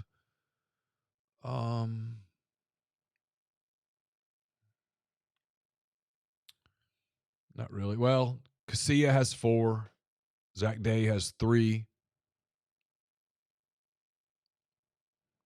Everybody else is 2 or fewer. All right, Kentucky up 5, 8:44 and counting to go.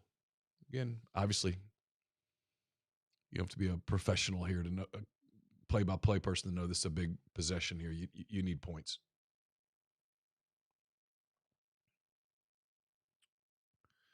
Big time rebound by James Scott. and Store goes to the line. You had to. That's a good possession.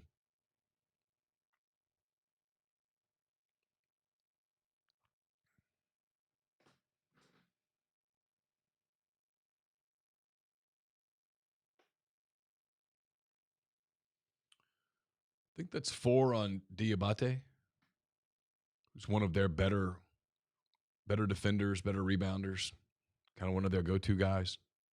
So some foul trouble for Kentucky as well. A lot of whistles in this game. I think the game's been fairly well officiated. They've missed a few, but I think they've been fairly consistent. Game's pretty physical. They're pretty much letting them play.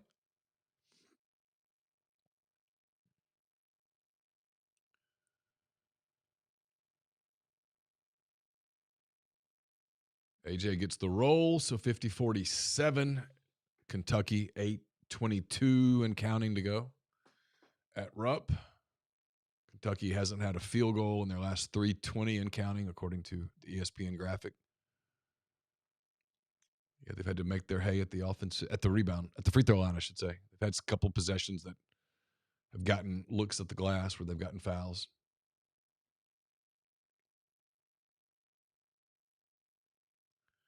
Ole Miss with a turnover and a dunk by A.J. Store. 7:55 to go. It's going to lead to a media timeout. Ole Miss down 50 to 49, 7:55 left at Rupp Arena. I don't know what the call they wanted. If there was a call that was missed, it was the foul on Store.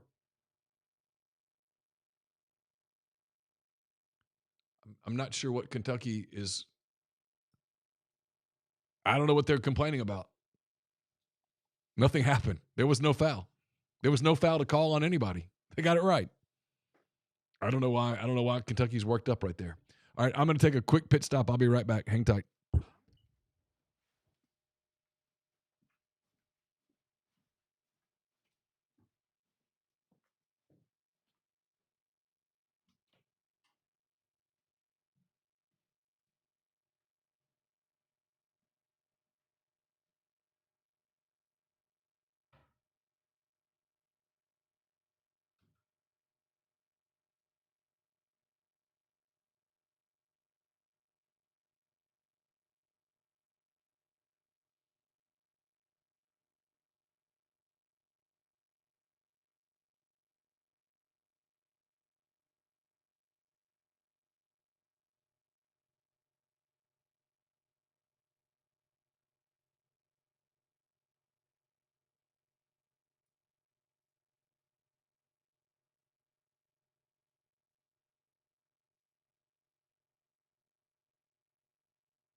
Yeah, I think maybe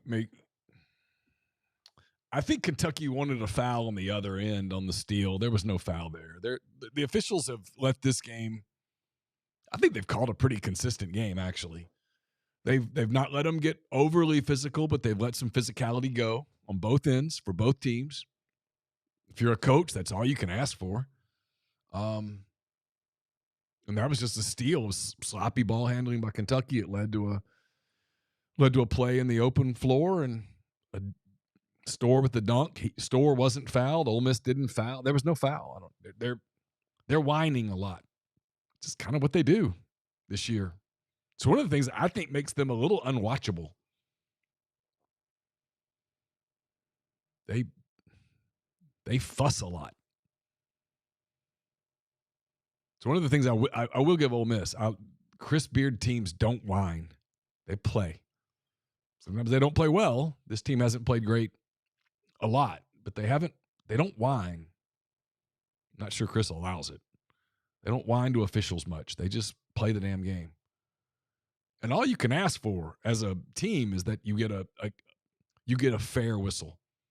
If it's a tight whistle, if it's a loose whistle, whatever the case may be, as long as they're pretty consistent. And so far in this game, I think you guys might disagree. Feel free to tell me in the stream that I'm an idiot, but for the first 32 minutes and 5 seconds of this game, I think it's been a pretty consistent whistle. So here we go, under 8.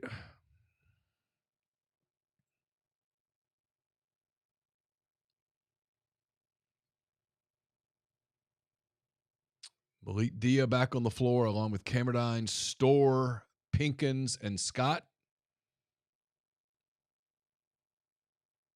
I think they called that on Scott.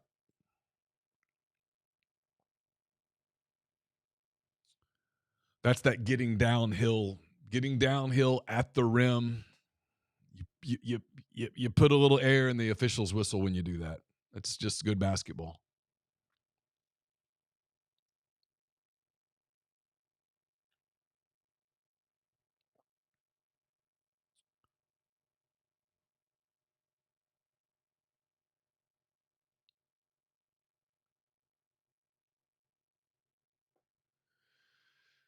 Kentucky has now shot 26 free throws, which is 10 more than Ole Miss.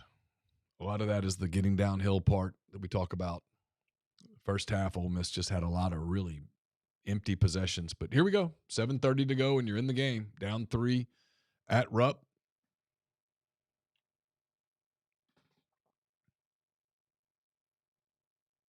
Kentucky now really focused on Pinkins. They know he can hurt them.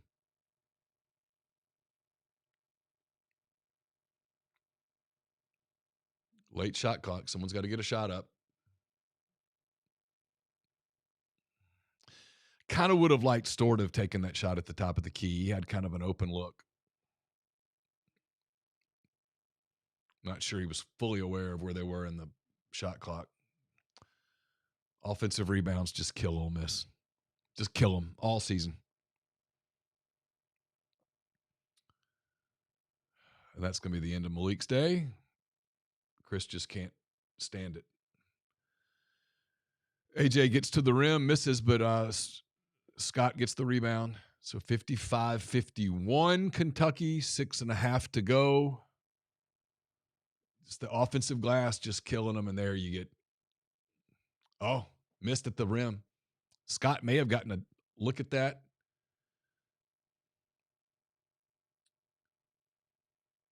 Move the basketball.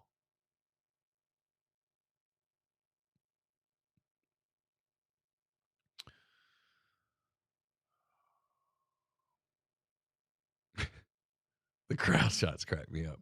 I think Malik's going to the line here. Yeah, I think James Scott got a piece of that. And then Denzel Aberdeen fouled him.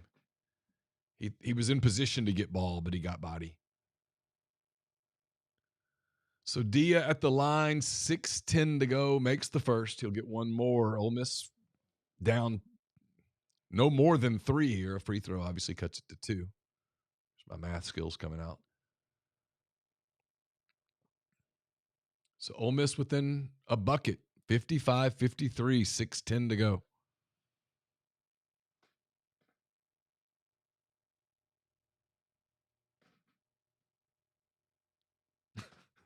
Nathan says, I have an immense sense of dread anytime I see Dia backing someone down. I actually think it's a really good part of his game. He's a big body. He's kind of wide.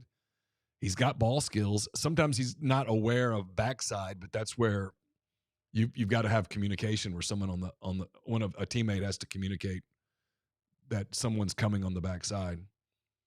Really nice play by Otega Owe right there. Kentucky by 4, 5:47 to go. It should be Ole Miss's basketball. No. You should review that. Can you challenge that? Because I would challenge that. I thought that was off Kentucky. I don't even know what are the college challenge rules. Do you get a challenge? I guess not. So turnover by Ole Miss. I thought that was off Kentucky. Need a stop here.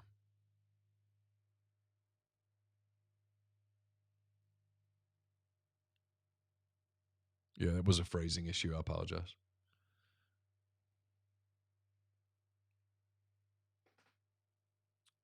Got to stop.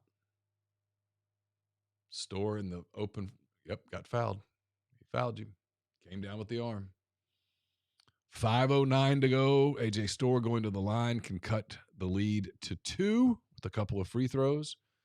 It's another foul on Denzel Aberdeen. His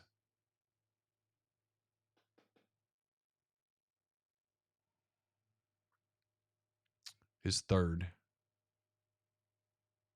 Diabate has 4. Garrison has 3. Aberdeen has 3.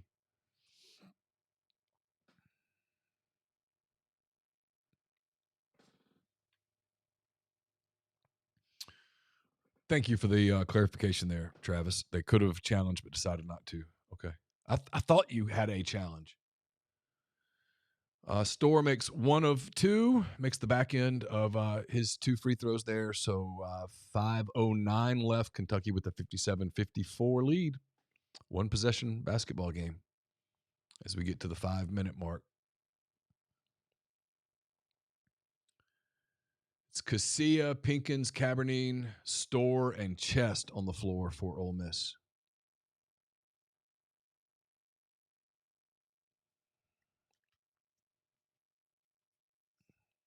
I think that foul's going to be on Casilla.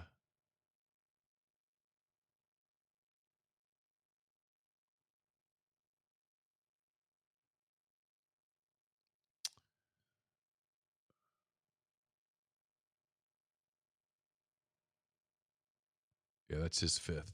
If that's on him, that's his. Yeah, it's his 5th. He's gone.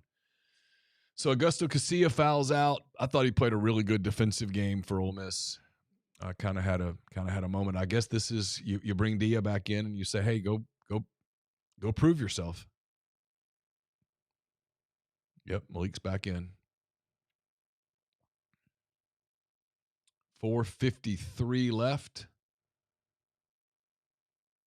Kentucky back at the free throw line where they have spent a lot of time in this half.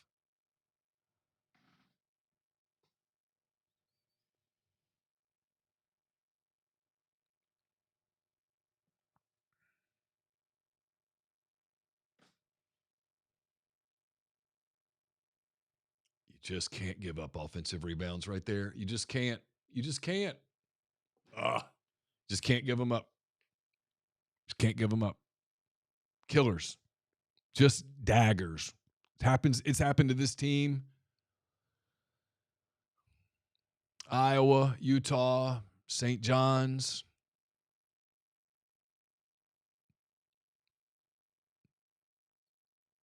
It might be their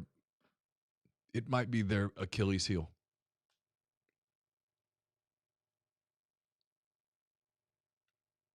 Yeah, and there's no way around it. It's Dia on the floor. They need him to play his size, and sometimes he just doesn't do it, and he gives up a second chance right there on a free throw. You just have to have that rebound. So Kentucky pushes its lead back out to 6, 60-54, 4:45 and counting to go as Camerdine moves the ball into the front court. Obviously here, big possession, you need points.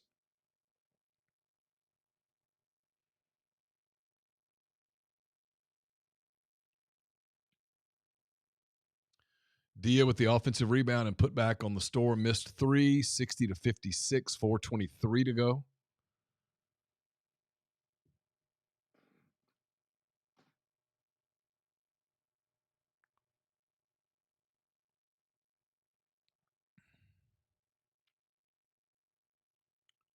Away just with the absolute a freeway to the bucket. Just wide open lane.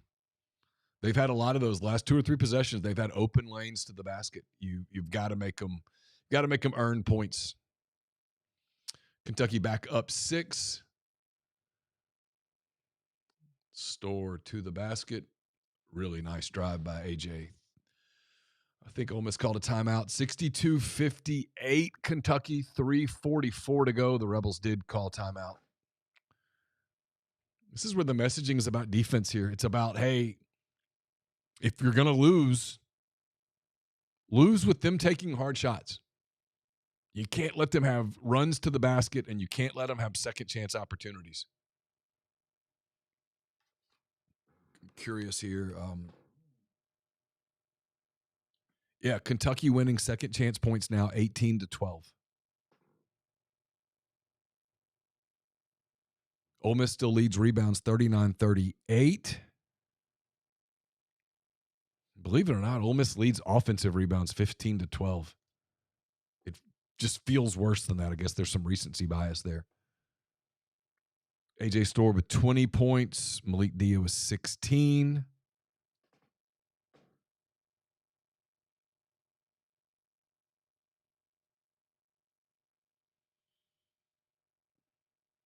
Yeah, the game is being decided at the free throw line and not in an officiating way. Kentucky has 7 more free throws made than Ole Miss.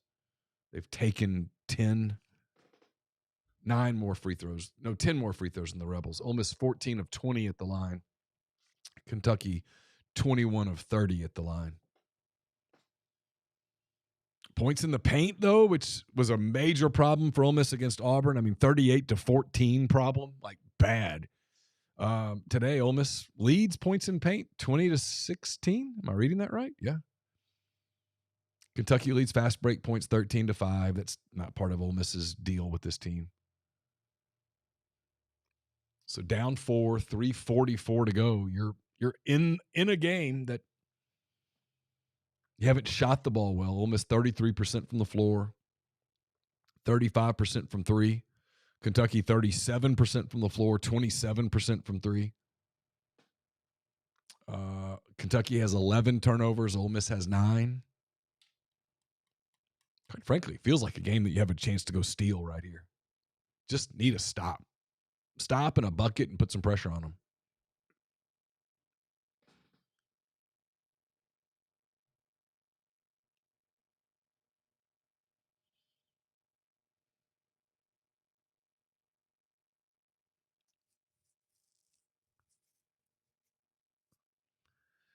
Yeah, I'm with you, Travis. Second chance points, and then you look on the stat sheet, and it's not really there. It's like it's hard to – the difference is just free throws right now. They're getting to the line. A lot of that's just playing downhill. And, again, Ole Miss has been tied down 1. I mean, they've been right there. They just can't get the stop and get over the hump. What you would have loved to have seen, and you still have time to see it, is you'd love to see what would happen when you turn the pressure on them a little mentally, take a lead, make them have a possession where they don't have the lead. Now, you have time to do it, but you got to go here. You got to get a stop. You got to get some stops here.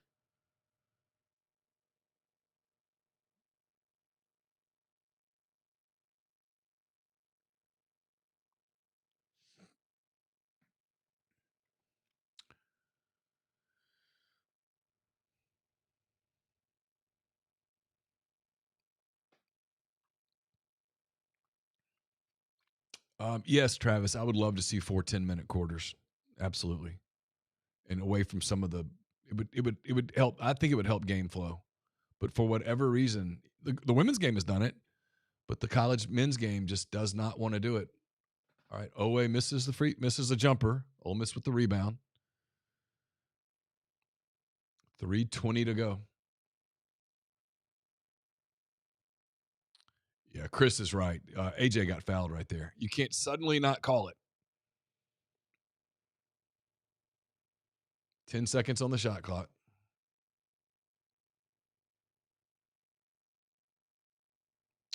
Camerdine misses the 3, but give Malik Dia credit. He crashes the glass, leads to a 20 seconds on the clock for Ole Miss.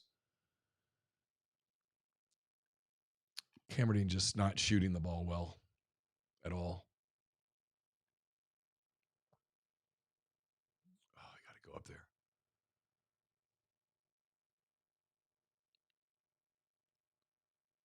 This is probably not the shot you're looking for here. He hooks him. Oh, wow. Got away with it. Wow. Corey Chest gets the bucket, 2:50 to go. I thought he hooked with his arm, but hey, if you're Ole Miss, They didn't call the foul on AJ a minute ago. Yeah, that's an offensive foul. So we're even on the calls there. I can't believe that. I'll be honest. I'm stunned that he got away with that. All right. Corey misses the free throw, 62-60. Kentucky with a 2-point lead, 2:45 to go, and counting as the Wildcats move into the front court. Yeah, his big time hook.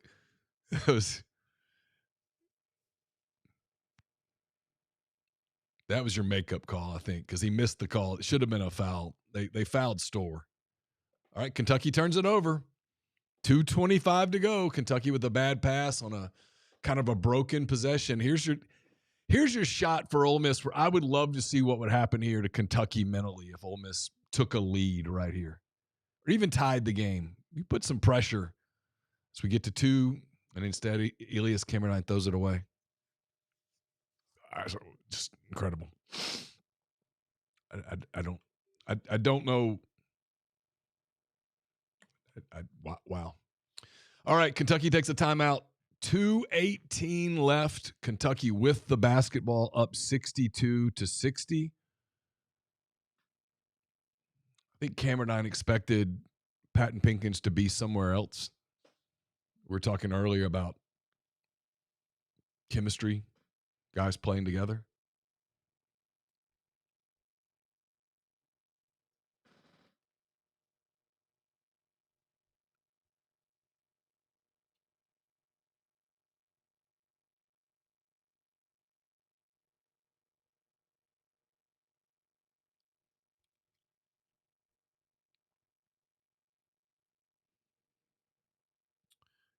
Yeah, just a quick football note. We've talked about it in the stream a few times.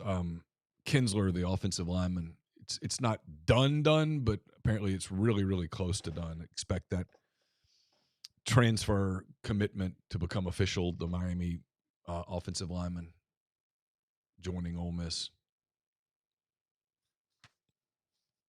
Expect that to go down today. Apparently there's one more thing to get done in terms of the deal. All right, here we go. Kentucky with the basketball, 2:10 and counting to go. Owe misses. Ole Miss is going to get possession of the basketball. The ball went out of bounds. Kentucky tried to salvage it, couldn't. So it's Ole Miss's basketball with 2:02 to go, down 2, with an opportunity. Inside of 2 minutes right now. Only down 2 at Rupp.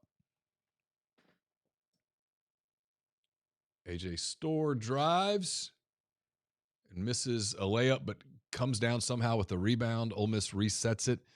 15 on the shot clock, 1:44 on the game clock. Store, you have to take that, AJ.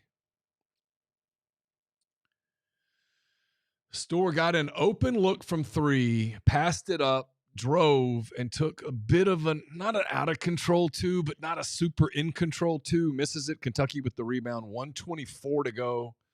Kentucky in the front court. 14 seconds on the shot clock.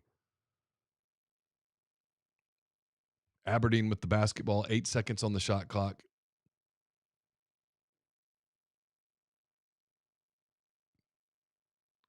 Chandler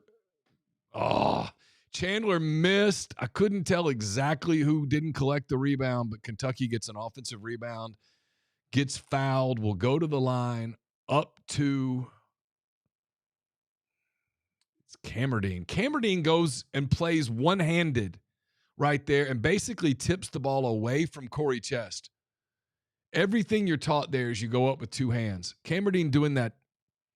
It's kind of soft, really. That one hand, everything is finesse. That's a 2-foot, 2-hand, go up and get it rebound. Corey Chest was in position to get it. Instead, Kentucky goes to the line, makes the first.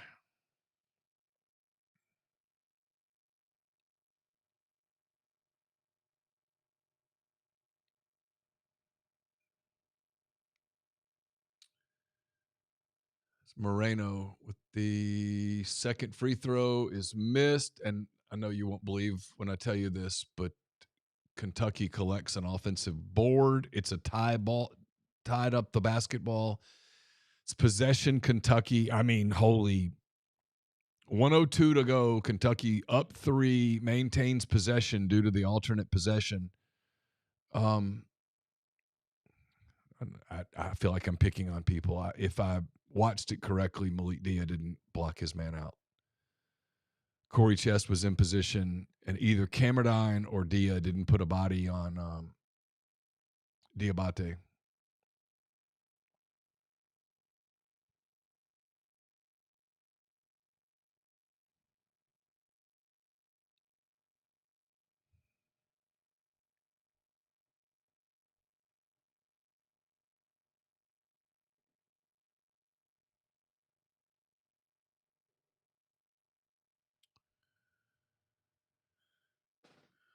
I think I diagnosed that play properly. I think that's Malik Dia not putting a body on a defender. All right, Kentucky inbounds. We're inside of 1 minute right now. 63-60. Aberdeen with the basketball. 10 seconds on the shot clock. Way outside the top of the key. Really up near the mark. Chandler with an open 3 and knocks it down. 47.7 to go. Kentucky gets the clutch basket. 66-60. Rebels suddenly in a game that they had on their racket a couple of times. Now they're in trouble. 66-60. Kentucky leads Ole Miss. 47.7 to go. I mean, Ole Miss has no one to blame but themselves here. You had the game in your possession, if you will, and you keep giving up multiple opportunities because you don't get offensive boards. That's it. It's not complicated. You take away those second chance opportunities, and I don't even think that's going to go down as a second chance opportunity statistically, but it absolutely is one. Because if you just collect the rebound, it's your ball, not theirs. Colin Chandler, it was his second 3 of the game and a big one. Yeah, he just didn't make the plays. The plays were there to be made, and you just didn't make them. Now, what you need here is you need either a quick bucket or a 3 and a stop. You have time. Possession arrows in your hands. You can afford to be aggressive on the other end if you make a quick bucket, but you've got to score. You've got to score here in the next 10 seconds. You don't have to get a 3, but honestly, 3 would be preferable. If you've got an inbound play, in my opinion, if you've got a play that you've saved up that gets an open look for Patton Pinkins, now's the time.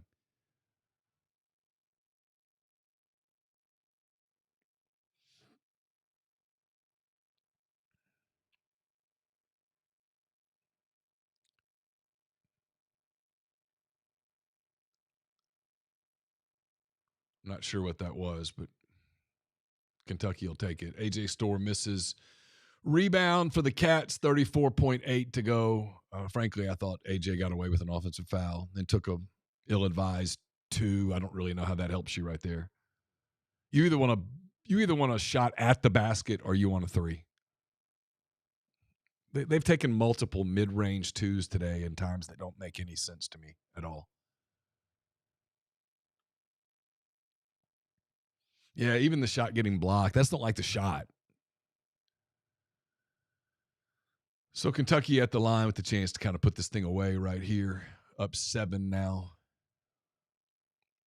Moreno's made his free throws down the stretch. Credit to him.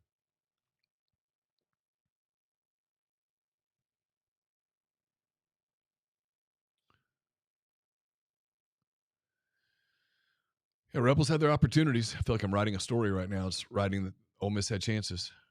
But they did. They had lots of them. Just weren't able to get over the hump ever and fully put the pressure on. Zach Day hits a 3, 68-63 with 26.1 to go.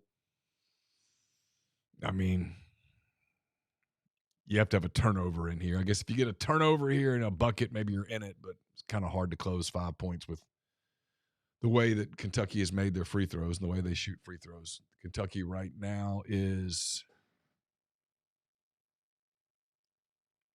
24 of 34 from the line. Ole Miss 14 of 21 from the line. So Kentucky's made 10 more free throws than Ole Miss with the 5-point lead. There's your There is your basketball game. Rebounding, it's tied at 43. Kentucky, 14 offensive rebounds, 3 fewer than Ole Miss. The things that come to my mind when I think about how I'm writing about this game is I'm thinking about offensive boards and I'm thinking about second chance points, and the stat sheet tells me, nope, you're wrong. Now, Kentucky has pulled away with – they have a second chance point. They have a lead of 19-14, which is a 5-point lead, which is in a 5-point game. I guess that very lightly supports my my narrative.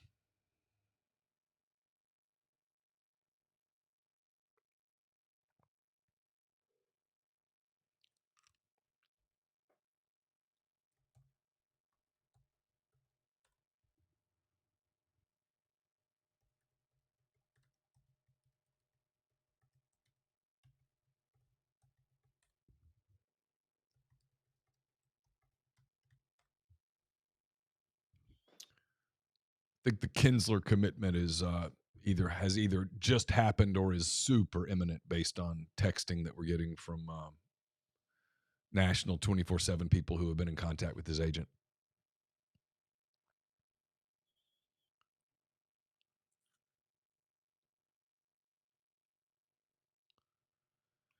Yeah, I agree with that, Joel. He says as a stats guy, they tell a lot, but not the full story. I agree.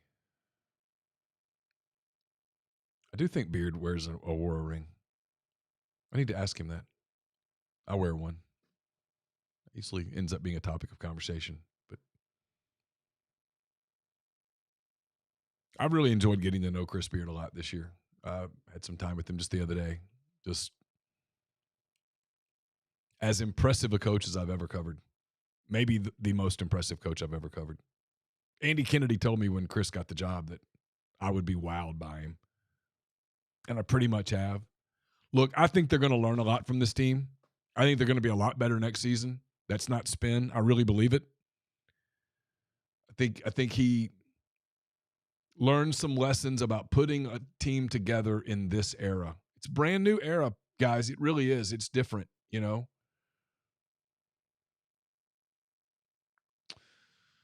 A wild 3 from Patton. That's going to do it. 12.3 to go. Kentucky's going to walk out with a dub today. Ole Miss will fall to 11-9, 3-4.